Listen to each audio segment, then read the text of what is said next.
Okay, I think maybe we can start so we don't end up making this go too long. Guys can catch us later, and then maybe we can even try and record the session so that others can join even if it's later, or rewatch it maybe. Okay, yeah, I think that would be a good suggestion so that, as you say, we don't probably keep waiting. Yeah. Yes, I will be in agreement, and so that we can be able to proceed. Yes. I don't know whether you had done like an opening prayer. Not yet. I wanted us to start now. I'll start the session. Okay, kindly. Okay. Let's bow our heads in prayer. Heavenly Father, we come before you this evening, thanking you for this day that you've given us, thanking you for each and every person in this room, and also those who are not here but will be joining us. Lord, we pray that as we start this session, Lord, you come in our midst and you lead the discussion and the insights that will be shared, and that each and every person who walks into this room, who comes into this discussion, Lord, will be blessed in one way or another, and they will find this beneficial. We pray for those who are having issues during this time, and also the things that we'll be discussing today, Lord, let it be in honor of you, and also as we live and we go on throughout the rest of the week, watch over us and be with us. In all this I pray, believing and trusting in your holy name. Amen. Amen. So thank you so much, Nick, for doing that, even the opening prayer, and also for making this happen. Actually, I take this opportunity also to thank you for the work that you've done on the back end. And I also want to take this opportunity to welcome each and every one of us who is here. I'm so excited to see some of the faces that I know, but the other faces I think which I do not know. So I believe even as we continue in this session, we will be able to get to know each other, and we'll be able to probably just be able to connect with one another even as we proceed. So allow me to probably just give an introduction or a brief introduction in terms of what we would want to cover today. So with us in this session, we have I'll say people who are quite experienced in terms of the role that they do in the community. I can see they are starting to put on their videos. Good to see Sarah, good to see Lois, and I would also be probably expecting Mary will also be joining us even as we proceed. But the whole idea is we looked at the current situation that we are all in, and I know probably some of us who are here, you could be employed, or you could even be looking for an employment opportunity. If you're employed, maybe you are saying, you're actually there saying, I would want to think of a way, how can I probably get to a level that I can earn a second income? And so this is a very interactive session, and I'm going to bring to you some of, I would say, they are subject matter experts. So Sarah will be our first guest who is going to give us a talk on careers, our employment opportunities, especially during this period of COVID.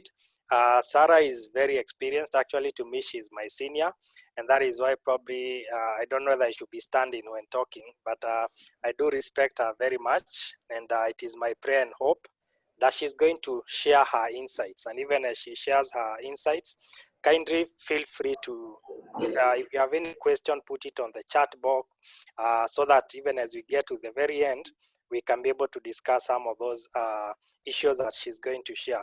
Then probably immediately after this, we'll also have the invited guests, so Lois, Mary, and I will also probably share a few insights.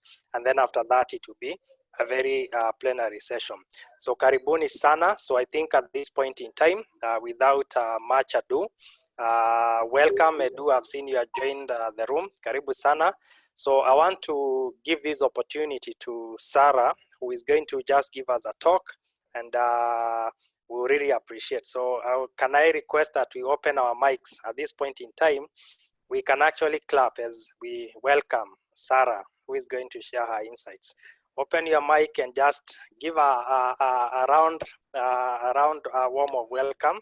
Karibu sana, Sarah. Thank you. Thanks, Kefas, for that elevation. Maybe I have it, maybe I don't. How are all of you? I believe you accept my greetings from wherever you are sitting. You are all muted, which is common courtesy for meetings. It's our way of working currently. So it's quite a privilege for me to be with you and to be able to share what I have. I may not have maybe the very best of what you want to hear, but I have some tips on how we can try a little bit to navigate through this season or duration of the dealing with COVID. So for those who don't know me, I can see a few names there of guys who are familiar. And it's quite interesting before I even introduce myself. Lois, we have the same hairstyle. I think when people get older, they start into a certain pattern. I think you copied mine because I've had mine for a while. Okay, this is my COVID hairstyle. Yeah. So guys, so I'm really privileged to be talking to you, and I have been attending a lot of webinars, and now being a HR professional, having practiced for very many years. So we've just been thinking through where we work, how really the space is looking like in terms of employment and also career.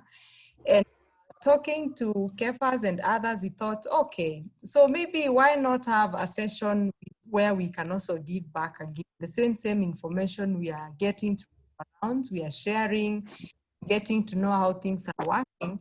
Maybe it would be useful as well to other people. And we first thought about home. Home, of course, is a youth and maybe even other places, but we know now we have a youth group where we can be able to target, maybe not necessarily just youth, but anyone who is in this together with us and probably others. And I've made a short presentation where I'll just be talking about specifically, be largely about the COVID situation and how it is affecting how things have been looking.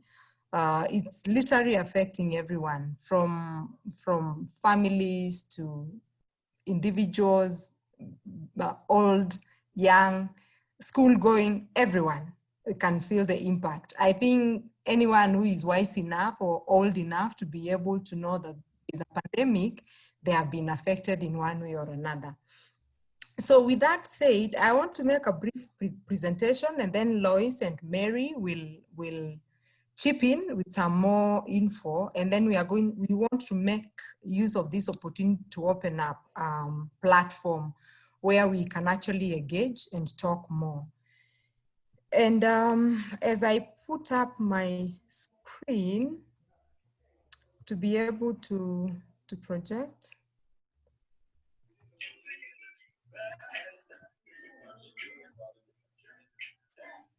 Yeah. So I want to introduce myself.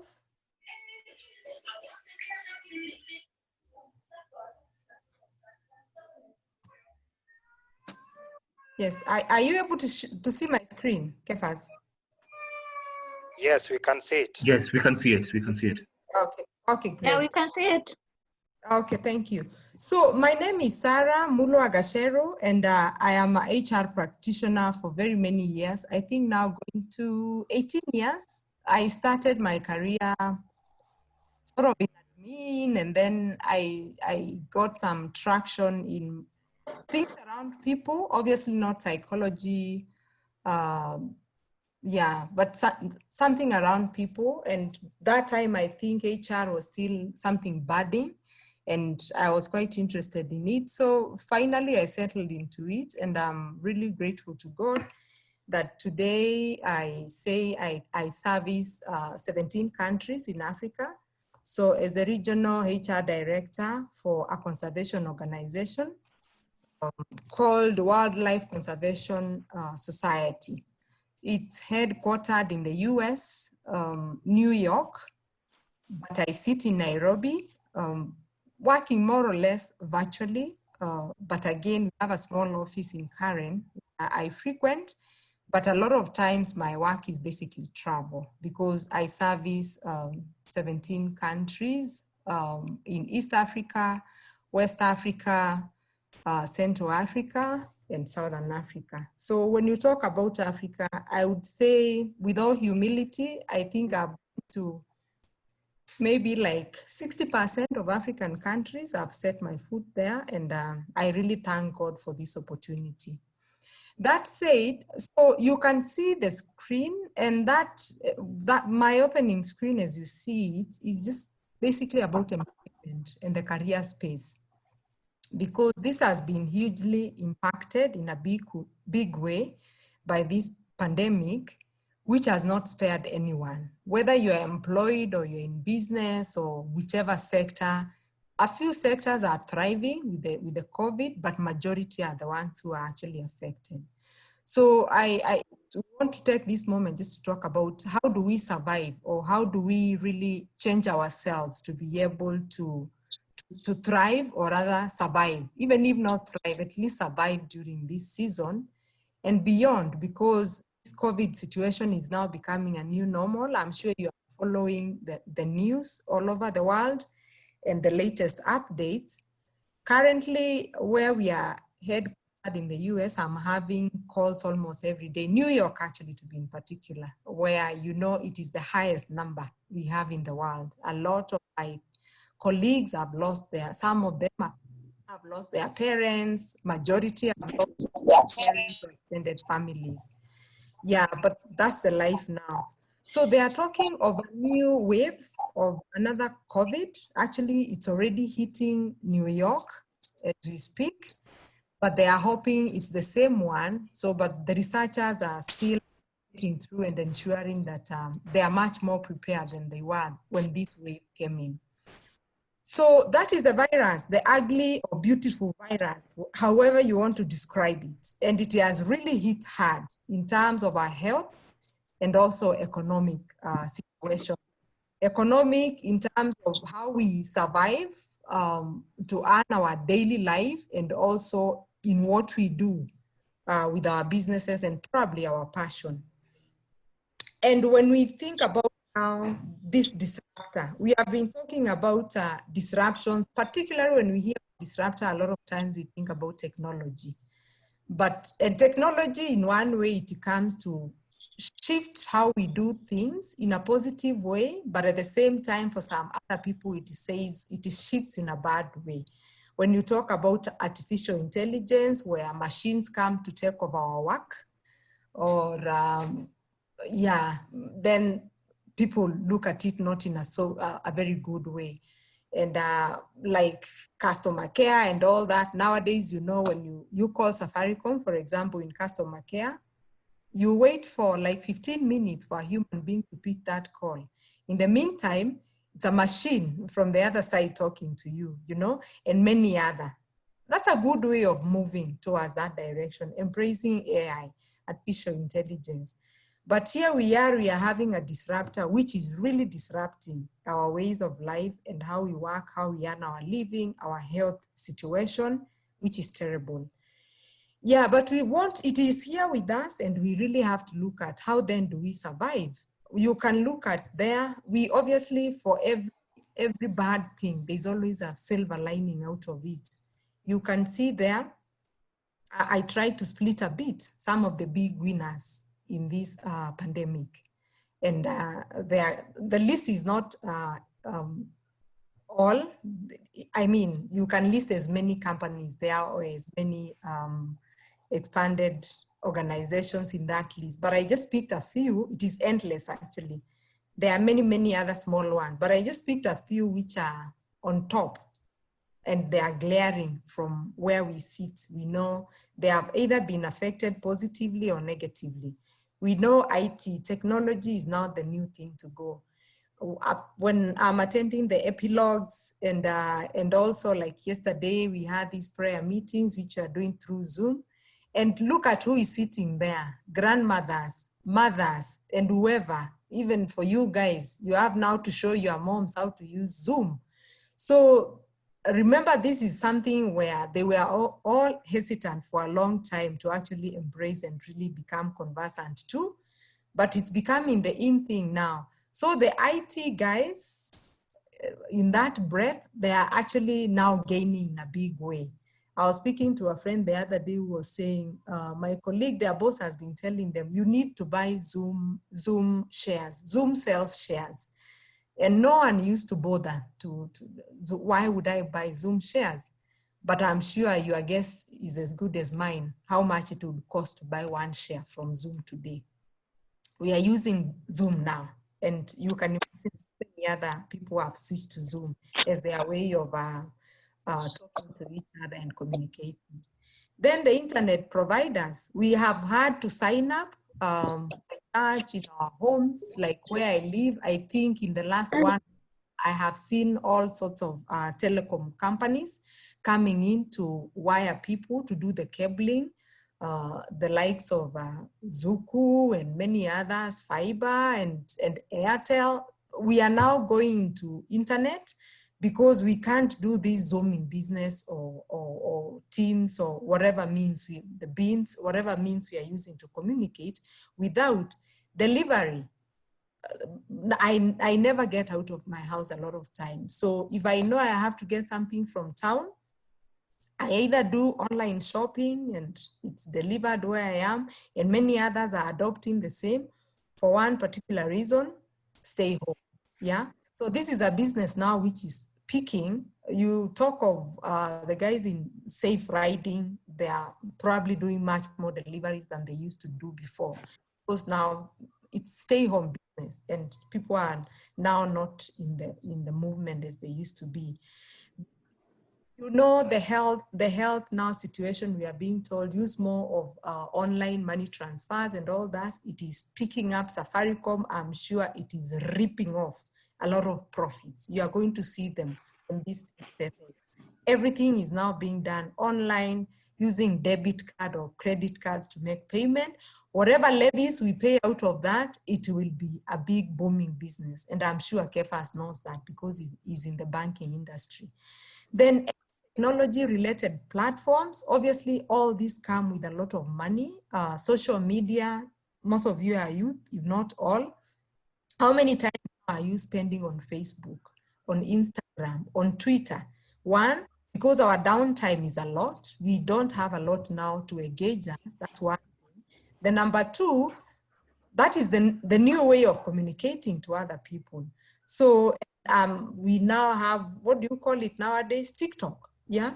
So there are so many platforms where now they are thriving. Talk of home entertainment. Netflix is the in thing. I didn't even know about what Netflix. I used to see it when I'm in the plane, but I had to purchase it for my children because they have to have time to watch movies. And well, in short, any technology related platform is just a big gainer in the new normal. Then we have losers. We are so much aware that travel cancellations, particularly air travel with flights, no movement in flights except cargo, that business has gone onto his knees. KQ and many others, they had to stop travel and convert their passenger flights to cargo flights because they didn't have an option. And that's a business which is literally totally affected. Tourism, because of movement restrictions and all that, social entertainment, social distancing requires us not to get close to one another. So football fans, well, I'm sure now you are down. There's nothing on screen in terms of the menus and the rest. Education, our kids are home. You all know that. Those who are operating schools and privately, particularly, they are hugely affected. So the only way now to survive is negotiate with parents to do online learning because they need to continue meeting their fixed. And with the online learning, they pay a little. Transport, hospitality, I mean, I cannot explain. But there are some other industries in between which are just doing a boost. They are booming a bit, not in a big way, but at least they are gaining a momentum out of this. The situation is opportunistic, like the textile. Because of the medical supplies they are making, the consumer, we are now doing a lot of shoppings from the supermarkets and other retail. Then part of manufacturing because of sanitizer and many other products which are required to keep us healthy. and protecting ourselves from COVID, then security because of the backup. Then yes, so this list I presented it for a particular reason, and you can fill it in. This is what I was able to come with the little time I had to prepare. I know it can be endless, it can be bottomless. If I asked you now, if we were in a class, I would ask you, give me more names, and you would plug in as many as possible. So why am I presenting this? Because one, we may either be amongst the one on my left, which is the big win, or where we have opportunistic businesses, or we are part of the big losers. If we are part of the big winners, this is the time to really hit it in our businesses or where we work and really make profits out of it. Yeah, of course, without really quite taking advantage of your customers. If you are on my right, which is the big loser, you don't have a choice than to really think through and know how to survive. Because for now, the most important thing is to survive. It's not really either making profits or going big, expanding, or even growth, or it is survival. Survival for big losers is the only way. Like, how can I meet my fixed cost if I'm in business? Or if I am employed and my employer comes and they in travel and they say, I will slash your salary by 50%, you may have very little choices, but at least get that to be able to pay for your house rent or to pay for the minimum cost of living. If you are in the small business, then where in textile, in deliveries, or you sell household, this is the time to now try to boost your business a bit if you really leverage the situation, because children are home. We are hardly used to buying a lot of things for the home. Shoppings never last nowadays in the houses because families are home for the longest time possible, eating. If you supply chicken, if you supply whatever. For education, I know a few people who are teachers, for example, or they are tech. They do tech in one way or another. They are leveraging the situation either to provide online learning or any other means. So this is position yourself to look at where do I belong and where can I plug in my business. So if I am amongst the big winners, let's repeat, right? If I am in the boosting recipients from this COVID, then how do I really turn around the situation to my own advantage? If I am in the big loser seats, how do I really to re-engineer myself or reinvent myself to survive? Is the biggest one, particularly now. Then these have been unprecedented times. We didn't predict this would happen. It just suddenly happened. I remember when Kenya announced his first case, I was in Madagascar. Madagascar is a small, well, fairly big, but not quite developed in Southern Africa. And I was there. I was supposed to be there for 2 weeks, and I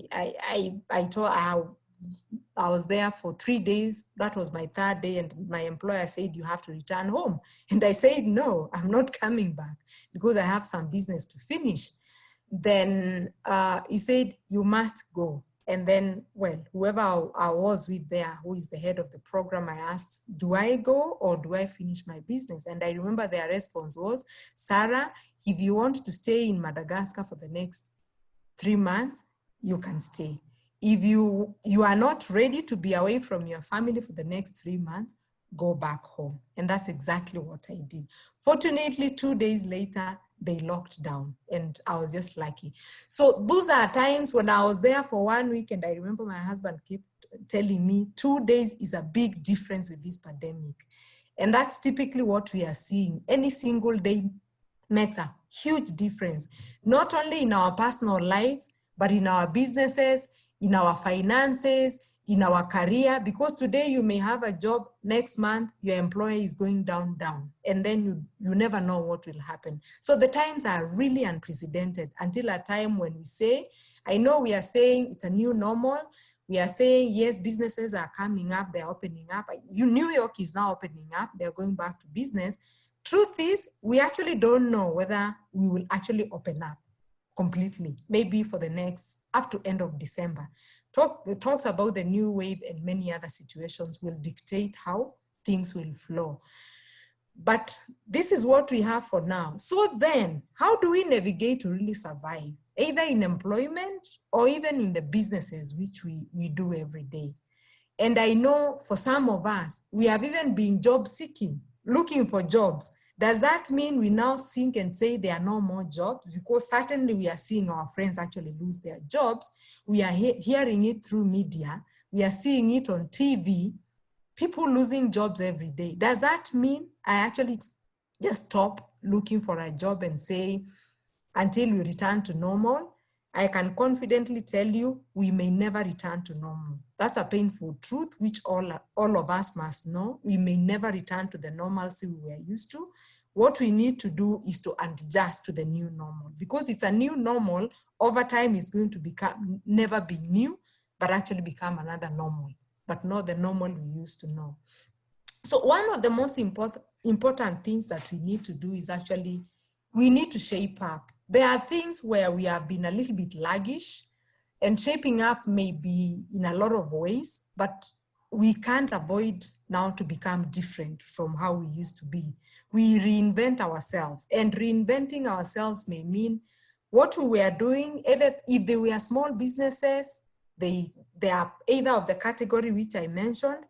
If it was part of the big losers and really it has sunk, then it is the high time to think, okay, I used to have this mind of doing 1, 2, 3, and it is in the category which has an opportunity. Probably this is what I need to start thinking about, you know?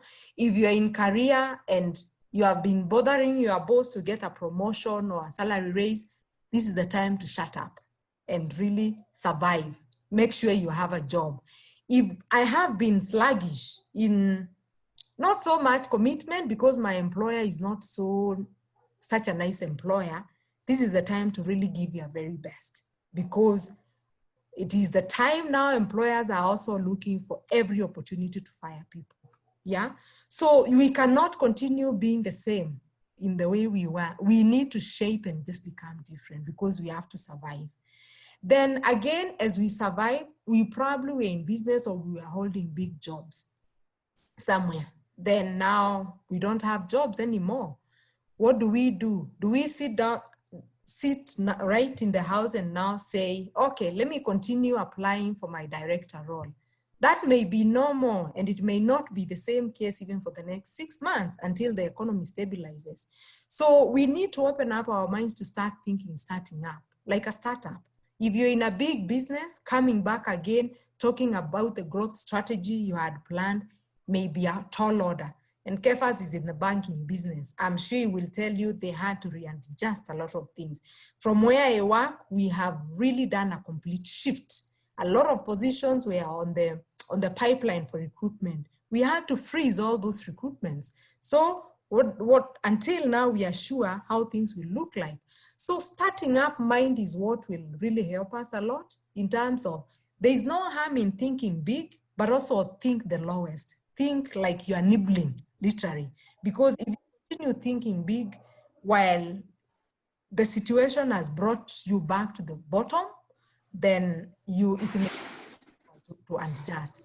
So then there are those who have been wanting to do side hustles. Maybe this is the time actually to try that side hustle job you've always thought about. You didn't know what it was. You just wanted to do something different or try your hand on something. Look at where the opportunity now is and grab it and try it. Then our careers. You were confused between IT probably and another career. This is the right time to actually make a choice. IT is really a thriving business. How many laptops have I bought in the last 3 months? 3. Why? Because of my kids.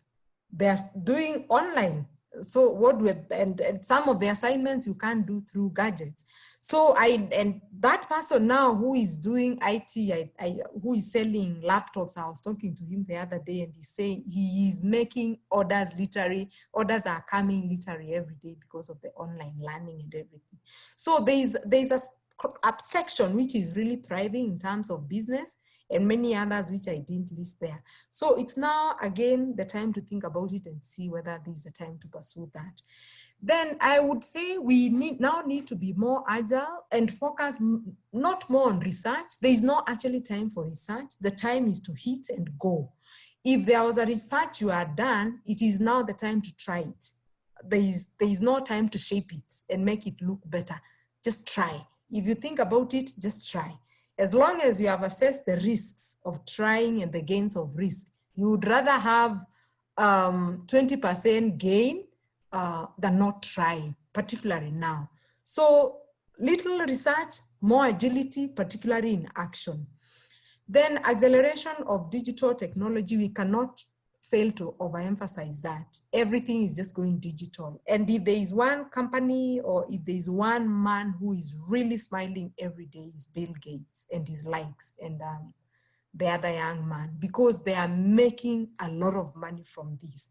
So it's time to change and it's move digital. We have always, like where I work, we have always pushed people to be digital, but they have been very closed. Now that is our way of working, so they don't have a choice.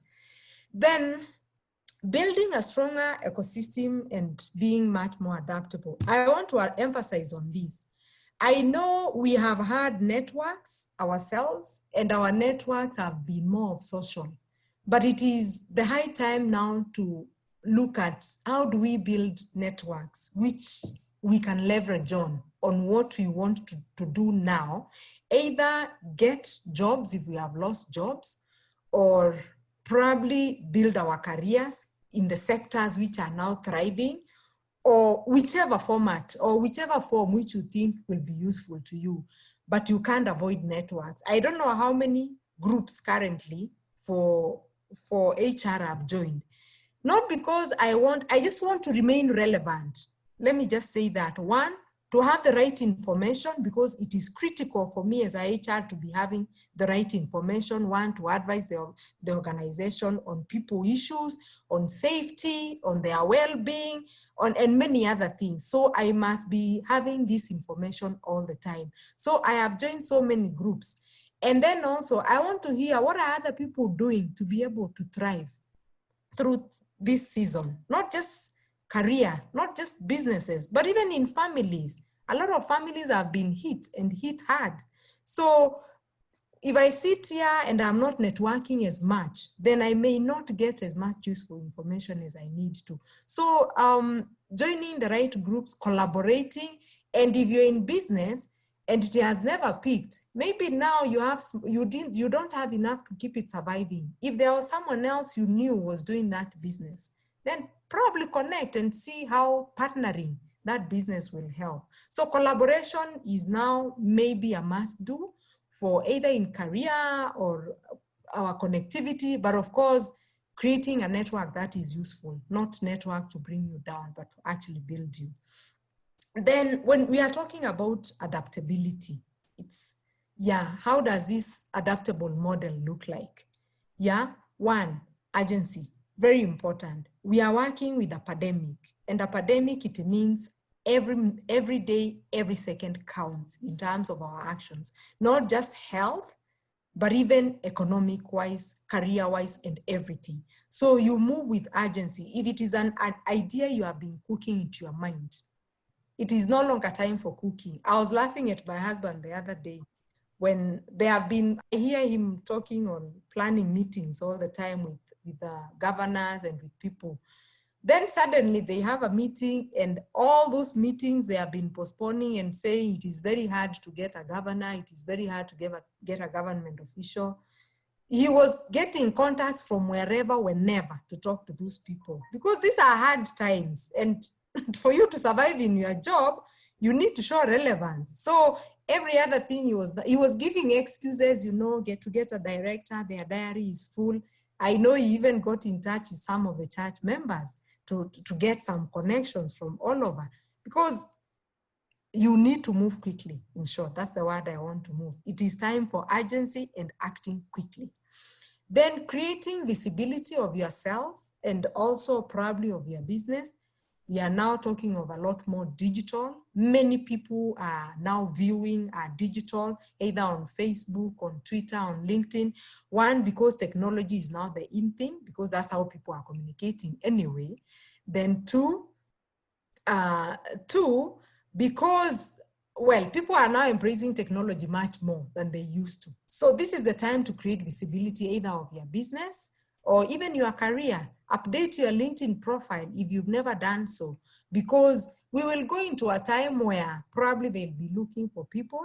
So move with the times. So that if many people are now idling and they can see they are visiting LinkedIn more frequently, you will find yourself maybe more visible. Repolish your CV if you have been looking for a job.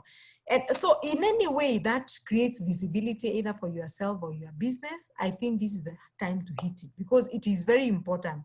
Otherwise, if you don't, then there are others who are overtaking you, because obviously everyone is looking for a way to survive. And when you are looking for a way to survive, then you do anything, including maybe submerging those who are not as quickly. Then you rebrand yourself. Rebranding, we can never talk about this. And you can rebrand yourself. It can be your business, yourself as Sarah, maybe looking at your CV in a way you've never looked at it. By the way, talking about this, anyone, I am at your disposal if you want us to work on your CV. Now that a lot of times I know some of you got to me, can you look at this CV? I was on travel literally throughout. But now sitting in Nairobi, I am much more available. And what I tell people, those who are either looking for a job or are looking for career moves, send me your CV. Your CV is what brings you the first contact with your next employer. If it is not at all attractive, then they will never even be attracted with you. Again, out of humility, and I think I've told people, a few people about this, every job I apply, I am almost certain I'm going to get an interview opportunity. Why? Not because they know Sarah. No, they don't. It's how my CV looks like. Then when I get that opportunity, is now me to know how to pitch myself when that opportunity comes. So CV is the first contact between yourself and your next employer. So if you need to repolish it, it's part of really positioning yourself and rebranding yourself and your skills. And maybe even, although I'm going to talk about this as I go towards the finishing, it may also mean upskilling something, a skill you've never really acquired. You need to do it more now. Then reinventing, let me emphasize on this as I move to the last slide. I am going to emphasizing on this, particularly those who are working. I am a HR and I'm going to speak to you in a very open way.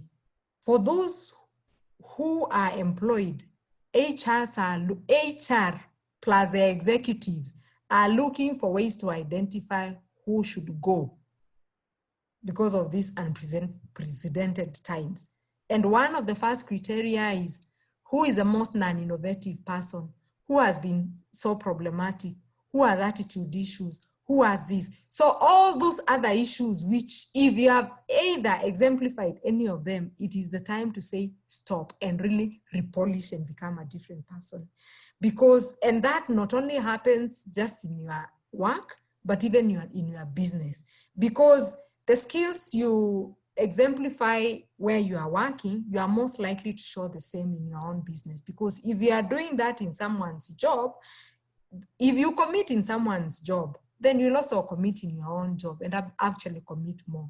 So look at the ways in which you are going to reposition yourself and change yourself either where you work, so you create more relevance and value of your work. Then at a personal level, reducing your fixed cost, becoming more digital because that's what you are moving to.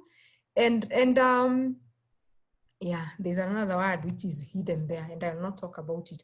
Then this more or less talks about what I have clustered it here because I'm going to share the presentation. We need to accelerate in technology. I've already spoken about that. Embracing the future. How will the future workplace look like? We are looking at people who are much more responsible. They can work remotely. Today, I have been doing remote working a lot of times because I do travel. My boss really doesn't have to supervise me. I plan my work, I deliver. And that's what the workplace is going to look like.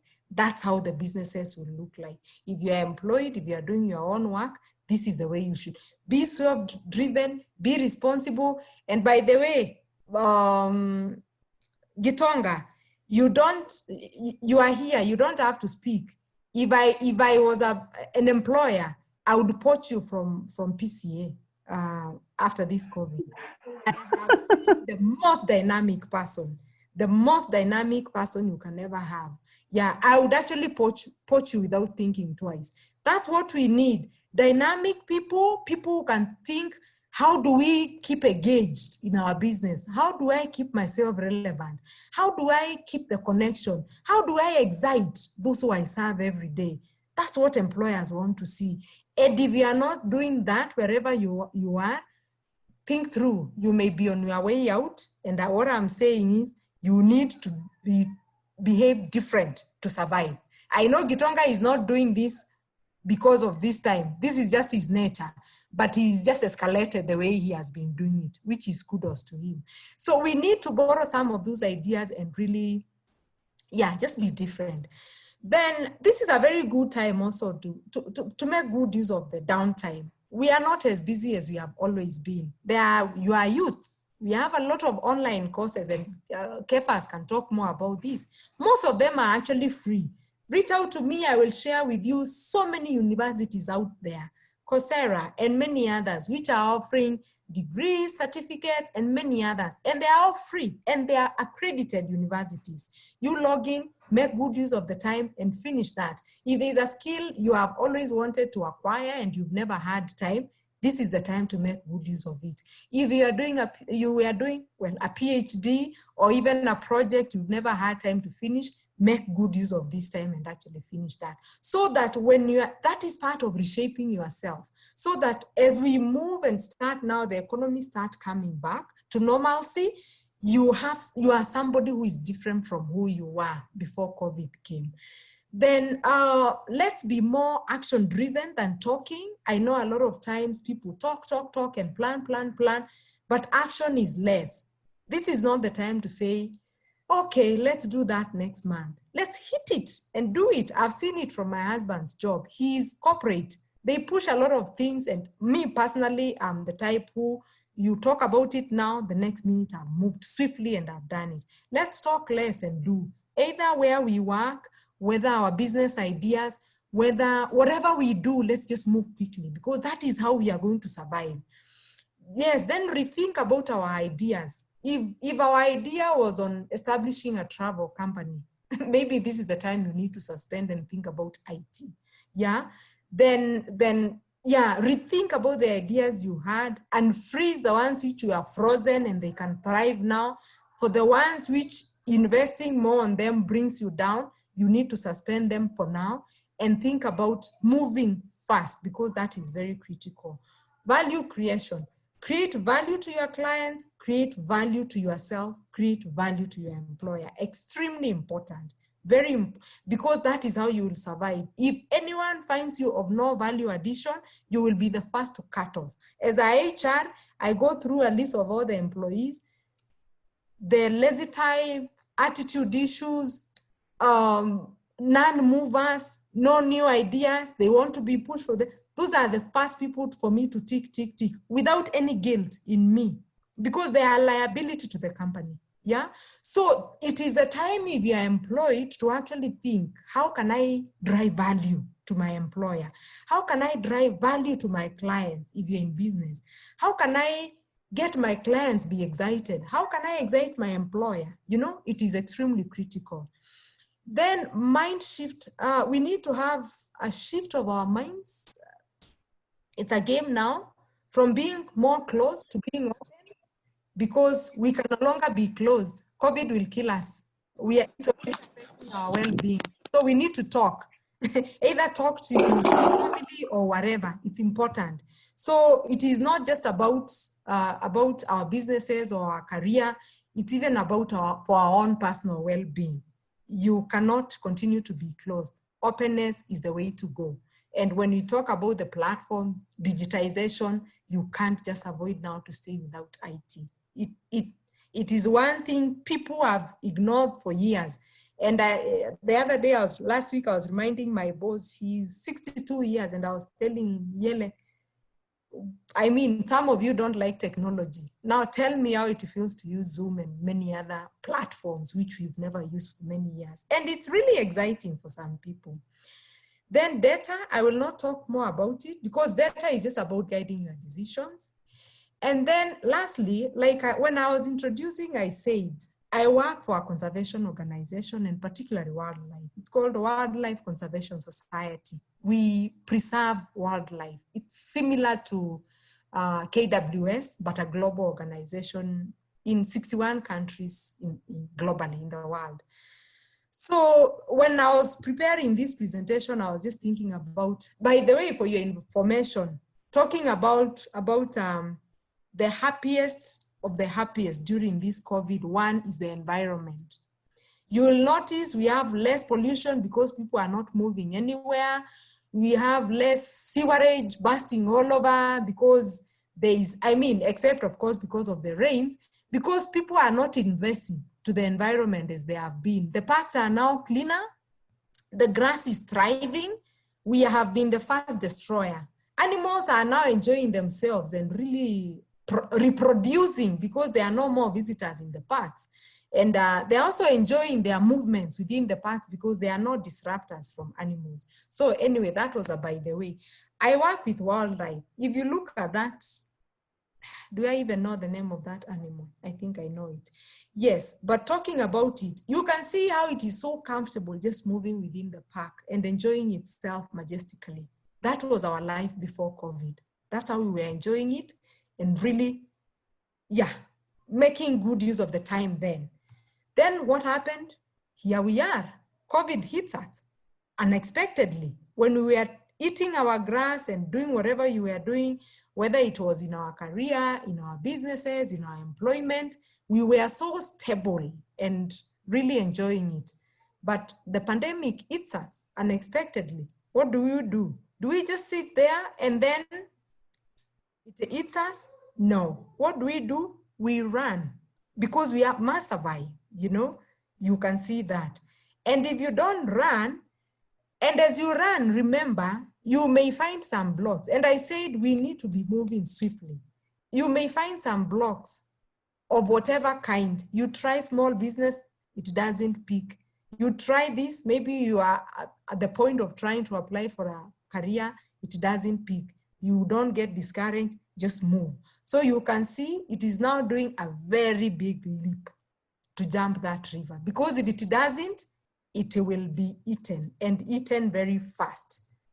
You see, you will be swallowed quickly by the disruption from COVID. So it is very important to move quickly.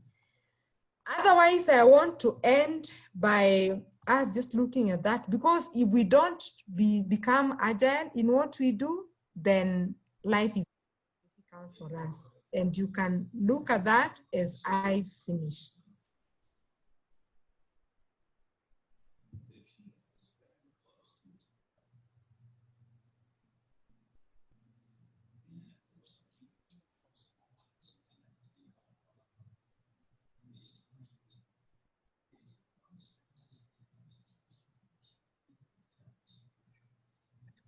Sarah, it's not playing on our end. I don't know whether. Oh, I'm so sorry. I thought it was. Can you see it? No, you'll have to share it separately. Go to share screen. Separately. Okay, I thought it was part of the presentation. Okay. No. Oh, anyway, so you'll see it. Sorry, let me just stop it. You will see it in the presentation I'm going to send. It's a very nice clip. So, but basically, it just shows. Sorry. Yeah. So basically, it just shows. How the attack. You saw the first one was stable situation, and then quickly. You are attacked before you prepare yourself, and then you have to run, and then there you are. There are a lot of blocks, including that river, which you have to jump quickly, because also the river can carry you, the waves of the water can carry you, so you jump to the other side. And if you don't, then the clip I was showing you is just how animals really run when they see a predator. And it was really, really running. It was a hyena which was hunting. So you will see it in the presentation. And what I wanted to say I wish you saw the steps. It was running, and that is the running I am talking about. We need to move with speed and real speed for us to be able to survive during this season. Otherwise, thank you so much. Wow, thank you so much, Sarah. I think it's an epic presentation, very well thought, and I believe it has also brought a lot of value in terms of trying to give us insights. Actually, I was just trying to think through when I was seeing some of the businesses that are winning and the businesses or the careers that are losing, and I can actually be able to relate with it 100%. So thank you so much for even that opportunity. And I think you had requested, so feel free to share in terms of if you have any question even as we proceed. I think you are more than welcome to share your question on the chat line. And as I prepare, I believe Mary should be on the line, and also Lois. So we'll just probably give them an opportunity to just build up into that presentation if there's anything that they would want to add. But maybe before that, I would also want to give my insight. Being also, I had said early in the beginning that we're in the same field or the same professional with Sarah. I'm a HR practitioner. My focus is normally more on organization development. So I'm a learning and development specialist. And so anything that leads into terms of, and I was really liking what Sarah was saying, in terms of that we must ensure that we remain relevant, we must ensure that we're able to reskill so that we can be relevant even as we move into the future. And I remembered a story which I'll probably want to share with us even as we proceed. I'm sure you have all heard about this story about a frog. If you put a frog in a boiling, probably in boiling water, and you're able to heat the water as it progresses, the frog normally dies. Reason being, the water keeps warming and the frog will keep enjoying itself until at that point when it actually dies. But if for some reason you bring the same frog and dip it in water that is already boiling, there is a high likelihood that that frog is going to jump out. And I'm sure probably those who come from where I come from, there is a song that has already been sung, has actually been sung around that. And so what am I trying to drive? Sarah has mentioned about careers or skills that are gaining or skills that are benefiting, but then there are also those other skills that probably they have found themselves in the essence that maybe the water was boiling and so it has reached the boiling point, so they are now actually out of the pot. But that does not mean that if you're on the other this side where you're saying you are secure, your career is secure, it doesn't mean that it is still not boiling. It is still warming, and we actually don't know where COVID is actually taking us. So for me, my ask is, in whichever career, whether you're in career or you're also in business, let's keep our mind focused so that you can actually be able to think ahead. And if you are ready to prepare yourself, then you'll be more than willing to be ready even for the future. I want to share with you some skills. I've said I'm a HR learning and development specialist. I want just to give you some skills or some careers that we are seeing that they're emerging during this COVID period. And I'm sure probably some of you can actually take advantage of them and be able to dive in. And you never know, that could give you an extra income, or it could actually give you a second career. My first skill, which I've seen that is really picking, is something that we are calling software as a service specialist. For those who love acronyms, it's actually SaaS, where you're using software as a service specialist. And I want to give some example. Using an example of Zoom. How many people knew how to use Zoom before? But then you find now we are almost becoming 100%.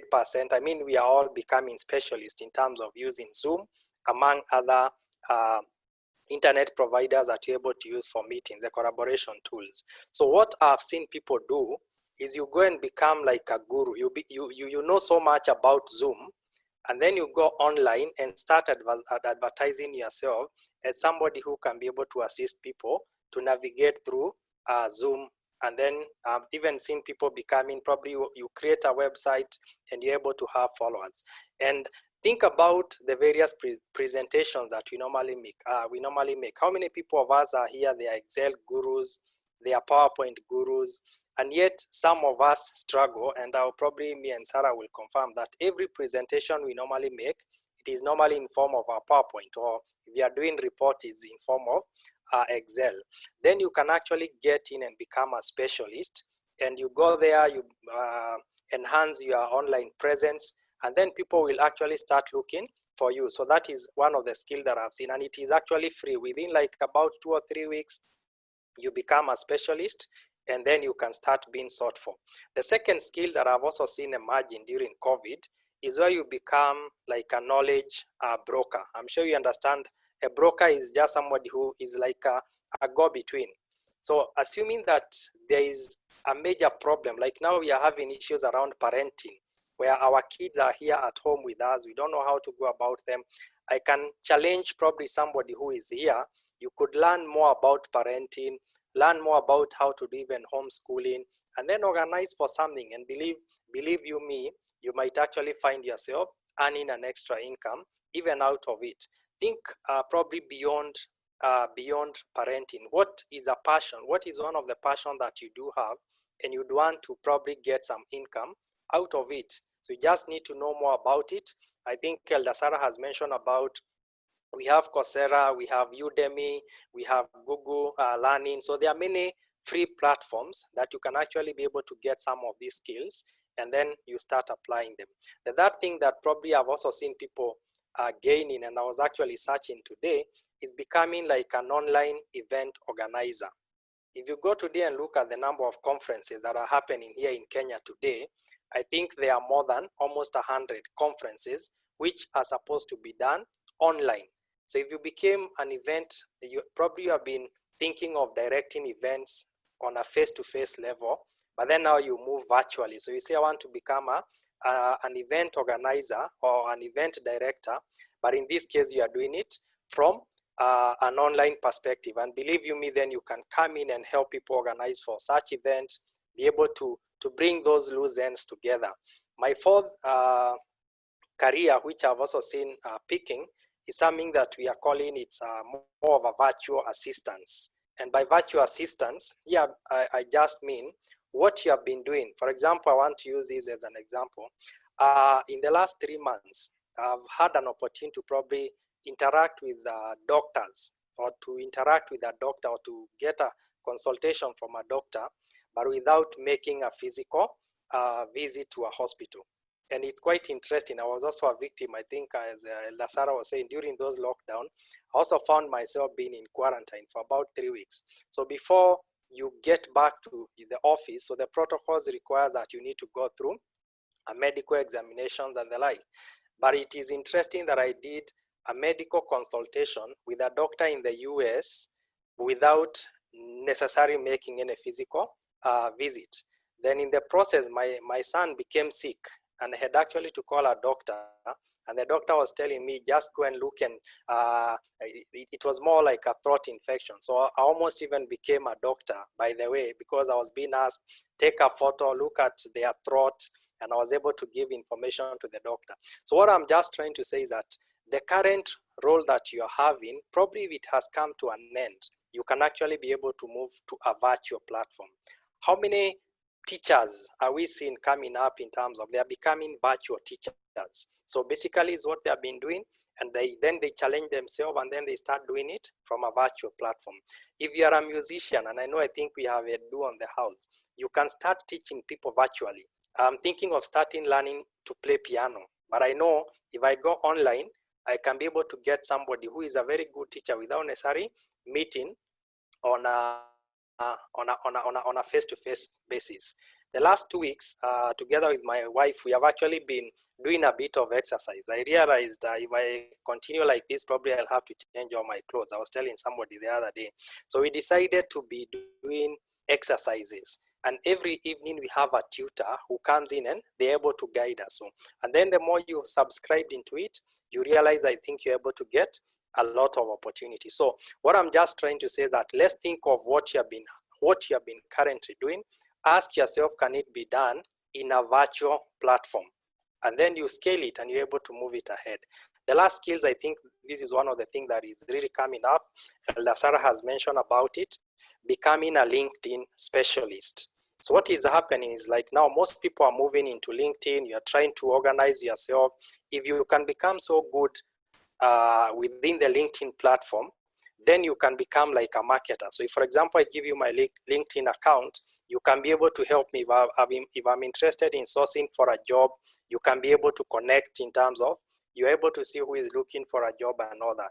And the only thing you need is for me to probably to subscribe to your link, let's say by a simple thing as 100 shillings per month, where I'm able to subscribe, but then it's your responsibility to go and look at all that information on the back end. And I know even you go to Udemy, you will find LinkedIn Academy, where you can actually be able to learn. And within like three weeks, you become a specialist in that.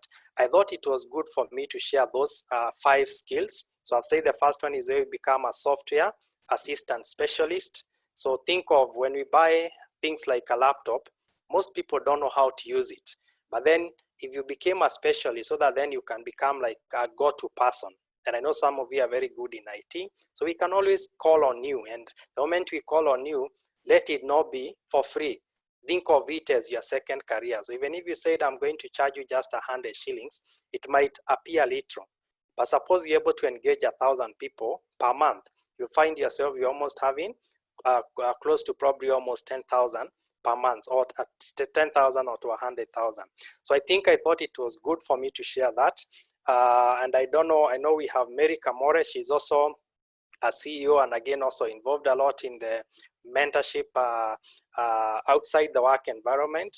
So I want to also invite her probably just to introduce yourself. If you have any insight that you'd want to add into today's session, feel free. And then after that, if there is anything, I think I will probably then move into the question. And again, Lois will also be welcome to come in. Welcome, Mary. Thank you, Kefas. And I want to say hi to everyone. I can see there are quite a number of people. First to say thank you, Sarah. I think your presentation was quite an insight to most of us. I listened to the better part of it. I missed to be there at the beginning, but I think there is quite a lot that I have been able to get from your presentation, which is very relevant and very helpful. So that was very good, Sarah. Thank you. I think I will add just a bit of introduction of what I do. I am into supporting individuals and organizations through mentoring, through coaching, and through business support. And so I run an organization called Molly's Mentors. Why this is relevant for me, or this forum is important for me, is because most of our clients are youth, or they are youth-led businesses, or they are organizations that are serving young people, and especially those who are seeking to get into entrepreneurship. And so what I will mention in brief is more geared towards the youth who are not in the formal employment, because that is the area that my support has been more in. Now, a few facts is that the group that is supported by formal employment, if we look at our country alone, the latest statistics or data shows that about 75% of our population is of young people who are 35 years and below. Now, a very recent report, which is based on the census that was conducted lately, there was some news that was published in one of the dailies in February 2020 that indicated that 9% of our youth are not employed. We graduate about 800,000 youth every year from the various institutions that we have. And out of those youth, we only get a very small number, 25% or so, that get into formal employment. All the others get into informal employment. And so majority of the young people find themselves not in formal employment, but in informal employment. And so those are the hustlers, quote unquote, or the ones who are trying to do one business or the other. Now, what COVID-19 has done is that it came to add salt into an injury into the already existing bad situation, because the unemployment rate was already very high among the young people. And so what COVID has done now is that it is already making it worse. Now, International Labour Organization released some data just when COVID struck and predicted that about 25 million people will lose their jobs out of this COVID pandemic. These 25 million people, that is a global report. They are not necessarily just young people, but we also know that in Africa, especially, about half or more of the population that work is young people. And so if it is about losing jobs, and these are informal and formal jobs that will be lost, if it is about losing jobs, then it implies that most young people will actually lose their jobs. Because what COVID again has done is that it has affected demand and supply. And demand, because consumption has gone low, people are not consuming, and Sarah already presented the winners and the losers.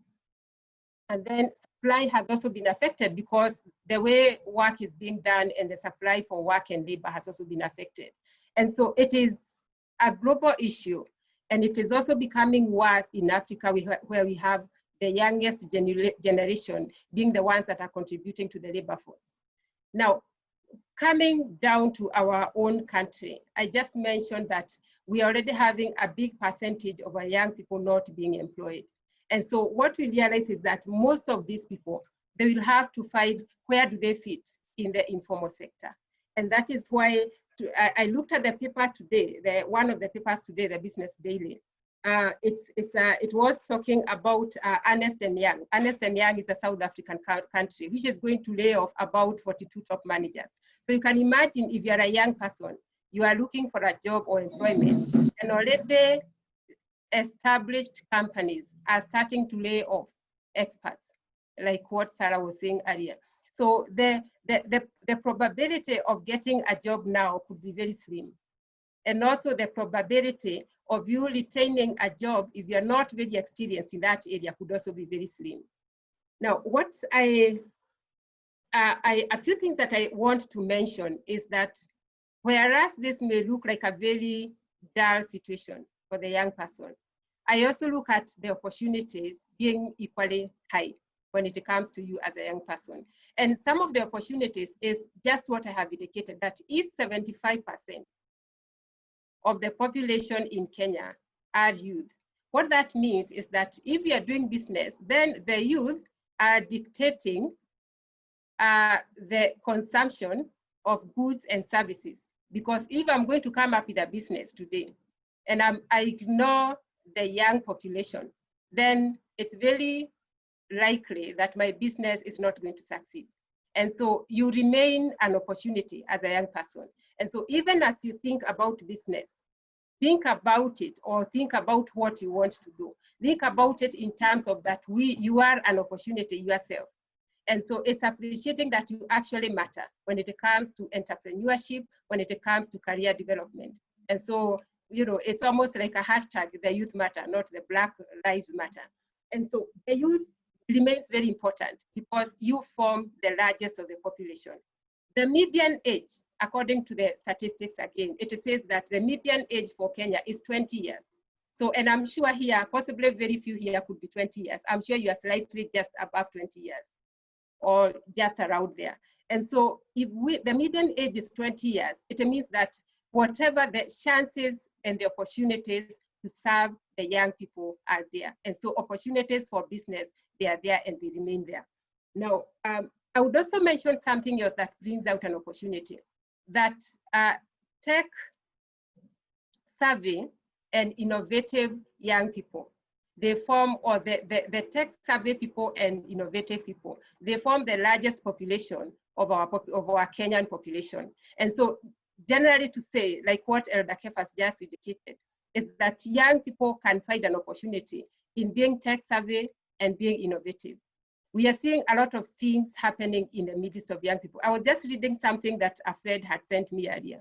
There is something that has been going round about a young person on Dagoretti Corner who made an adjustable seat that can be turned into a table, you know, outside the garden, or it can be turned into a seat.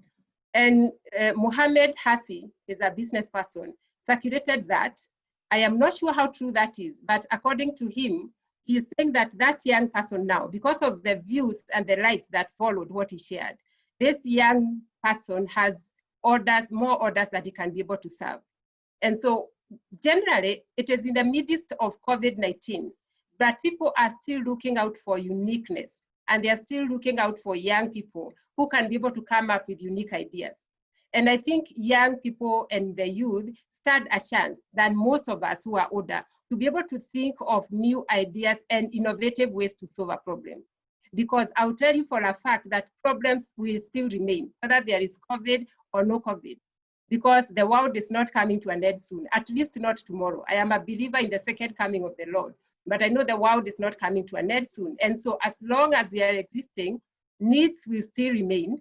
And these needs means there are problems to be solved. So what that implies is that if you scan the environment, if you look around, then you can be able to ask yourself, what need can I meet? As Kefas has said, people will still continue to have emerging needs. They are still eating, they are still dressing, the health needs, all the ideas that Sarah also shared earlier. How would you think about what can I do to solve the needs now and also the needs to come, so that I can be able to get what to do in the midst of this situation? So there are opportunities in looking at the environment and refocusing and re-examining your ideas as a young person. I think what, again, I would also want to add here in terms of the opportunities that are available for young people is that this quiet time and the lockdown, quote unquote, and I don't think now we are any longer quite closed in the houses, is that it also allows you to re-examine yourself, so that if you are planning to start, then you can be able to rethink, do I still want to start the same thing if it's a business? If it's a career, do I still want to pursue the same line of career? Rethinking that way helps you to, this period gives you a chance or an opportunity to rethink, because you can already see what is happening. And I say, like what Sarah said, that don't do nothing.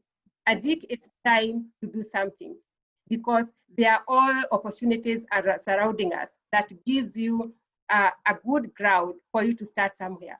And not to pity yourself, because you are not in this alone. You are not in this challenge alone. It's a world problem. It's an Africa problem that all youth are struggling with. What do we do next? And so there's an opportunity in thinking that I don't want to sit and start sympathizing with the situation now, but I actually want to do something. But whatever you do, regardless of what career you pick, I think you can't ignore technology. We were discussing with a friend the other day and saying, those people who will make it now in business, if they are starting businesses, it's people who come up with essential products and services, but they are using technology as a vehicle to deliver that. So when you come up with an idea that is an essential service or an essential product, and then you use technology to deliver that, then definitely you get it right if you are getting into entrepreneurship. And also, whatever career you pick, they are saying there can be all the stories about lawyers parking their vehicles on the roadside and selling cabbages. All that can be said. However, I still believe that there is a chance for all the careers. So your career, whether you want to review it now or not, I think there are opportunities. All what matters is how does it also become relevant? Because lawyers will also need to think about business. How do you sell your services as a lawyer? You need a business mind to do that. If you're an architect, if you're a doctor, again, how do you do that? And I think Elder Kefas, the doctor, will not have reached you if he had not applied business mind into reaching you through his services. And so there is the business mind and the business knowledge and understanding will be able to drive all the careers getting into the future. I think that's what I have for now. Those points are the ones that I wanted to share. And just to remind us that we we are in times of hard times, yes, but you're also in times that there are so many opportunities all around us. Thank you. Okay, thank you very much, Mary, for that addition. And I think it really brings a lot of insights into what Elder Sarah had mentioned. I think for those who came, one of the things that Elder Sarah did mention was about just shaping ourselves or inventing ourselves so that we are very much ready during this time. And then she also did mention about how do we build a stronger ecosystem so that we can be able to either adapt or even adopt into the current environment. And then, of course, the various operating model. And I like what you have put, Mary, where you are saying that we should always have a problem that we need to solve. So I believe there are many problems in this life that need to be resolved, or they need solutions. And that is where we are all here. And I believe we can be able to provide a solution. So I think as Lois, do you want to greet us? I'm sure you can say a word or two.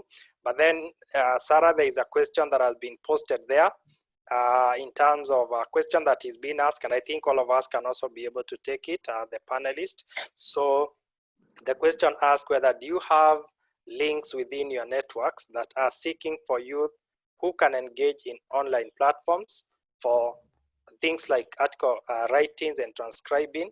I ask this because one of the key resources presently available is internet, and given the literacy levels among some of our youth church members, it can be something they can leverage on. Thank you very much for that. So let's just say a word or two, then we can start taking questions.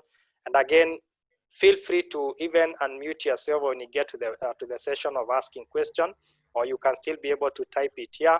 If the courage levels are a bit low, I think recommendation has also been given. You can send to Nick, then he'll be able to share it on the platform. Asanteni. So Lois, just say hi to us. Hi everyone. It's great to be here. I am also learning.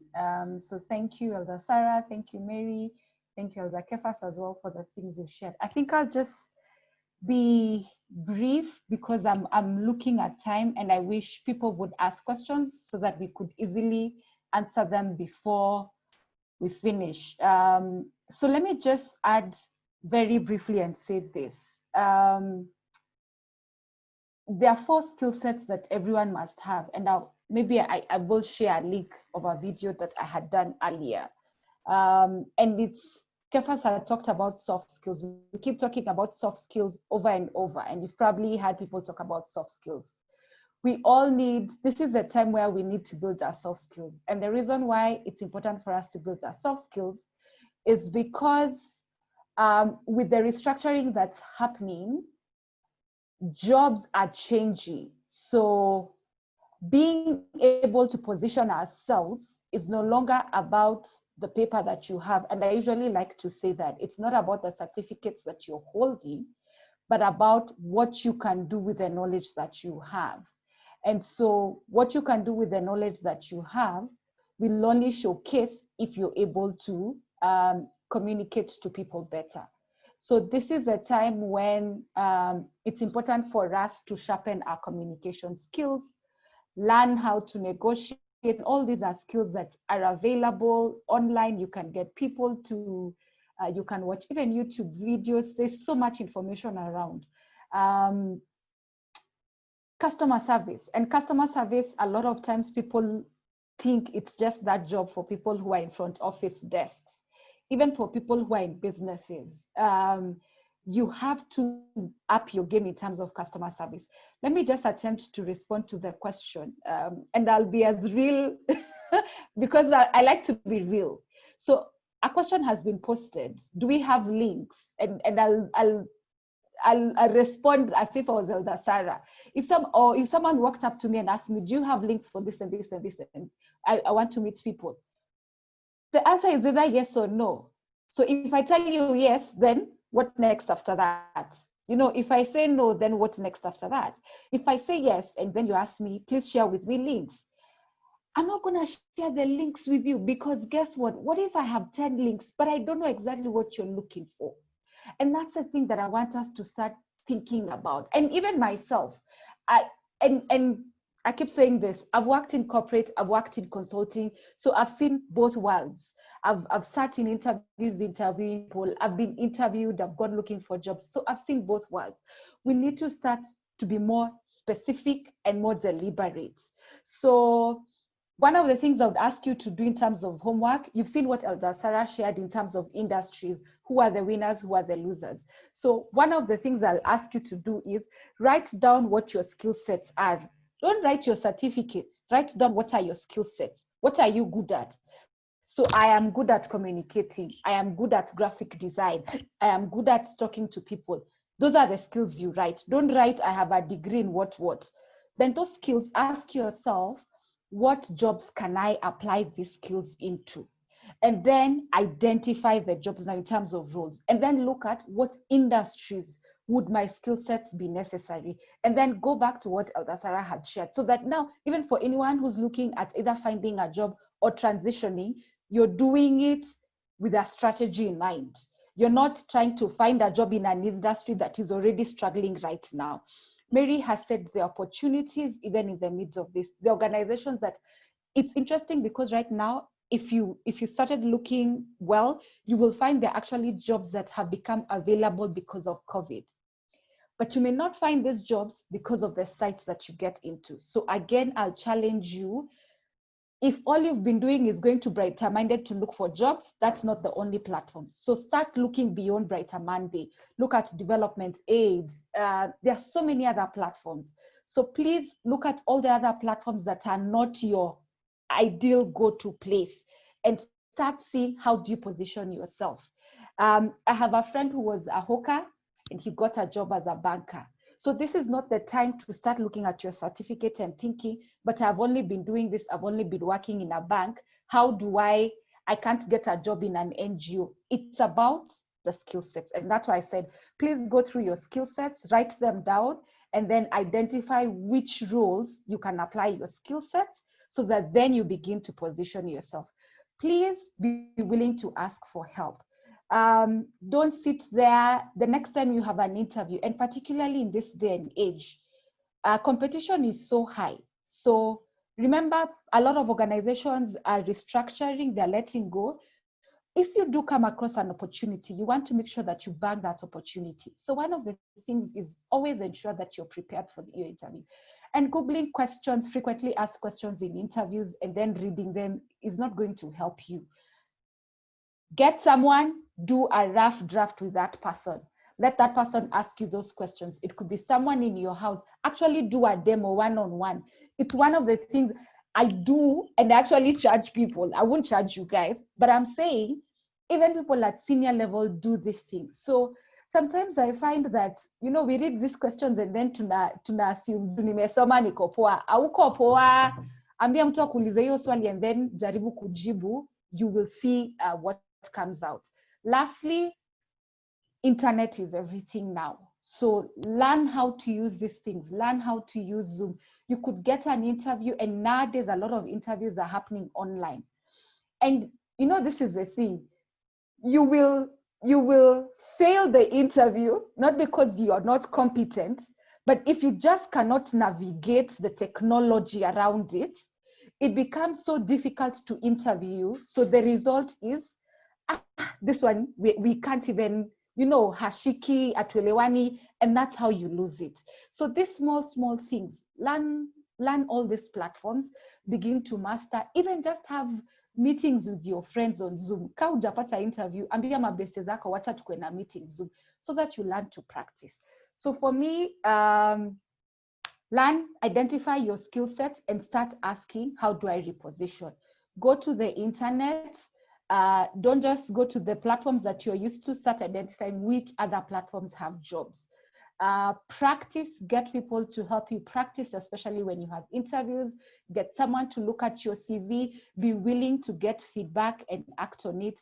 And I think the final thing I would say is be willing to restructure, be willing to change jobs, be willing to change industries.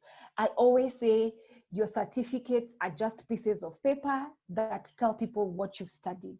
You can do anything with what you studied. So don't limit yourself. If you realize that this industry or your current job, things are not working, be open to look to different places and ask for help. Yeah, so that for me would be my comments. And I wish guys the best, really. It's difficult, but don't give up. Just be resilient, be resilient, be resilient. And one last thing, if you can simply do a post, you know how we are always on Facebook, we're always on Instagram. And what we are doing is liking people and their songs and all that. Now I want to challenge you. The next time you're on Instagram, make sure you just do a post kamana, si post ka na enjoy sauti sol, post ka kusema, you know, the job that you're looking for, the industry that you want to go into. So just do a post and say something like, everyone needs to learn how to be a better communicator so that they can learn how to communicate with customers. Like a simple post like that, because what happens is that when people, the moment you hand in your CV and people want to start interviewing you, they will Google you. So that post of IG is what will come up. If we see there's something more to you as a person than, you know, reminiscing about being in Malindi, then people begin to pay attention to you. So even on social media, create a brand for yourself. Yeah. And I wish you the best. So thank you very much, Lois. Very insightful additions to that. I think just building into what Elder Sarah had mentioned. And I think, guys, we're almost coming to the end of it. I've seen one or two questions that have been posted there. Sarah, would you want to just add quickly in terms of any networks that are available that you want to share? Okay, so thanks Kamore and Lois. So I don't know, my approach would be a little bit different, Kefas, on this question. I wouldn't even talk about a network, because yes, a network is good, but you don't join a network when you're at zero. So you join a network to be a contributor, really. So for the person who is asking this, and I like really the last point that Lois has mentioned, when it's about branding yourself. You will probably, yes, there may be networks. I may not have them right away in my mind, but if you give me time, I'll supply maybe 1 or 2 networks. But when you join that network, what next, right? So if I would highly encourage this person, what Lois has said, and I like what some of my HR peers are doing who lost jobs during this season. Why can't you just start by writing writing something? You are talking of maybe doing a script, or even doing what did you call it? Yeah, some seeking youth who can engage on online platforms like article writing or transcribing and all that. Whoever has written that, I'm sure they have an Instagram page. They have a Facebook page. They have probably a LinkedIn account. I have seen, and personally, the people we interview for like related jobs, we will at some point ask you, can you share with us any articles you've written yourself in any publications? Yeah, we will ask you that question. And so, can I agree with you, Elder Sarah? Yeah. Yes, don't even wait for a network. Yeah. Yes, go to your Facebook page, write whatever you want to write. Whether it has 0 likes, let it not bother you, let it not discourage you. Go to your Facebook, Instagram, post something. Like Lois has said, your work is not to be liking people's pages. I write a lot of things, whether they attract 0 likes or not. The message is home, simple, and someone has seen it. Yeah, that's the most important. And remember, you will never write like for a year and no one sees. And when you are marketing yourself, you will actually be writing somewhere, I do articles. Yeah. Put some links of the articles you've written.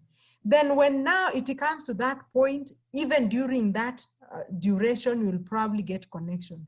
I know there's a young girl, I'm in a group now for job seekers. And this young girl has been following up a lot of recruiters. She's 22 years old. She's been following up a lot of recruiters on what they write on LinkedIn. Then she picked a lot of pieces of what recruiters say to direct people on how to apply for jobs, how to prepare for an interview, and even the bad side of interviewing and really attacking recruiters. And she writes and says, why do you actually post a job when you know too well you have somebody to do that? So she not really attacking, but passing the right message, which is normally not passed by anyone. Shaming people who have bad manners. So, and I remember when she put that post, she had so many likes from people you could not believe it, young people. And from there, people even encourage her through that platform. Can you start a network where we can connect and talk about these things? And well, just out of interest, she's 22 years. Out of interest, I got into that platform just to follow this lady. You can imagine how many jobs, because she got almost like thousands of likes. Not because she has been writing good articles, but she touched a button which is a worry to so many people. And from there, she formed, now she's getting a lot of posts, job posts through Brighter Monday, Can You Put in Our Network, and many other channels. So in one way or another, she has created visibility for herself. So what I would encourage you is before you even create your own network, go to your page, write up something, whether it attracts, I know at this age, you want to see as many likes for you to feel you are popular. Popularity really doesn't matter if it doesn't bring anything to yourself. So it's just a like anyway, but just write and put the articles out, share even in our platform. Then from there, you can join the network when you have something to contribute and when you have polished your skills over time. But all that said and done, I will still get you some, maybe a network, maybe one or two from people who I know write articles, and then they can connect you in that network. But start it small from your own initiative. Don't allow others to build you. Then slowly, you'll find yourself gaining visibility and you can even market your own writing skills. Thank you. Then the other question is, I know Kefas has said that he's going to provide some credible schemes where you can do investment. It's true, some of them are genuine, and I'm sure Kefas would know them. And I know a lot of us, well, I'm not a youth, but I also have young people in my family. They are attracted to quick ways of getting money. And while that's okay, because that's the age, be cautious, because when we are talking of the sport pesas and many other ways, schemes which people have lost a huge amount of money, it is the youth. Majority of them are the youth who have invested their school fees, their pocket money, even stolen from their parents, some of them, because they want to make quick money. It's okay to try such a scheme, but be careful.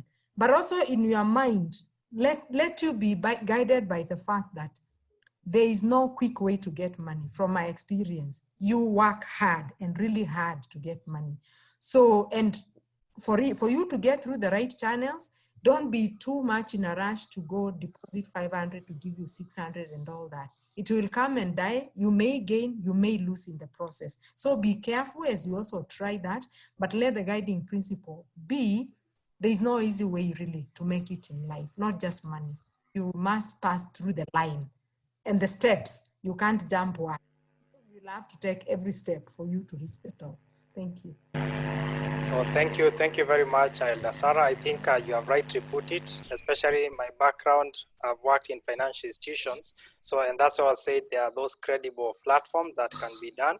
And so the other question that have come through, but I'm seeing we already overshot our time by almost 20 minutes.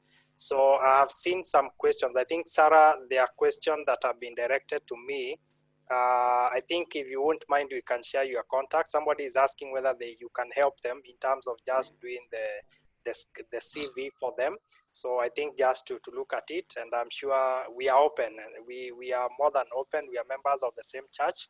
So, and then there is a question that I think we can also be able to respond to off this session of somebody who has been an entrepreneur. Now they want to go back into formal employment. I think we'll be able to share that. But in the interest of time, we have run out of time. And this is the same platform that is also used for the epilogue, which is starting in 10 minutes. Okay. Okay. Just kindly requesting, I believe, first of all, is to really So, thank all of you. Kefas, there is one last thing I want to say before we go into a moment of prayer. Please, I know you are talking to your seniors. We also have young teens and we have, so this is it's just a professional interaction. So feel free to reach out to us on any question that you have. I coach people to go for interviews, and I want to encourage you by telling you that if you lose one, it doesn't mean you lose another one. You will probably have to go for 10 interviews for you to get a job for the 10th one, or even in a business. So one failure should never discourage you. Just know that you try until you make it. That should encourage you, and don't give up. Just keep on trying, and things at some point will work out. CVs, feel free to reach out to me. I will, if you are in case you get an opportunity for an interview, I can coach you on how to prepare yourself for that interview, and many others of this platform. Thank you. So thank you so much, and we really also want to appreciate everyone who found time to be here. I want to believe it has been a very useful session, and we are looking forward to having such more even as we move into the future. Gure, if you can do a wrap up for us as the youth pastor, then we can now be able to move into the epilogue. Is Gure in? Yes. Karibu sana. Asante sana Kefas. Let me first appreciate Sarah for the great insights that she's given in. I think it's the reality, and we have to deal with the reality. People are going to lose jobs, and people are not going to get jobs that fast from the posts that have been lost, because every company now will again get into a place where it has to first of all build itself up. As a church, I stand in the church, and at one point I was sharing with Mchungaji. I was telling Rev, I'm not quite sure that we are not off work. We may also find ourselves losing our work, which is a reality. I've seen many of the ministers lose their jobs, lose their churches, which is because we rely heavily on the success of the members of the church. If the members of the church are successful, then we have it. If they are not successful, then we lose it. But like she said, we have to be open and see where opportunities are. I love the way she's put IT as something which is very, very important. Sometimes back, we really, as a church, were accusing television evangelists and all that, social network evangelists. But now all of us are there. PCA, what, PCA this, PCA that. We're all on social media now. So what we once criticized, now we are into it. So it's for us as young people to look at the reality of the times that we are living in. I love what Mary put, that hope is not lost.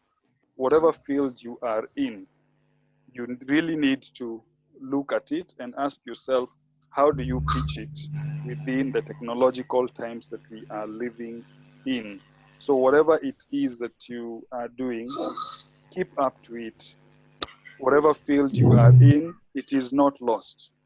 It is only that we have to switch the way we've been doing things into a new way of doing things, or even a better way of doing things.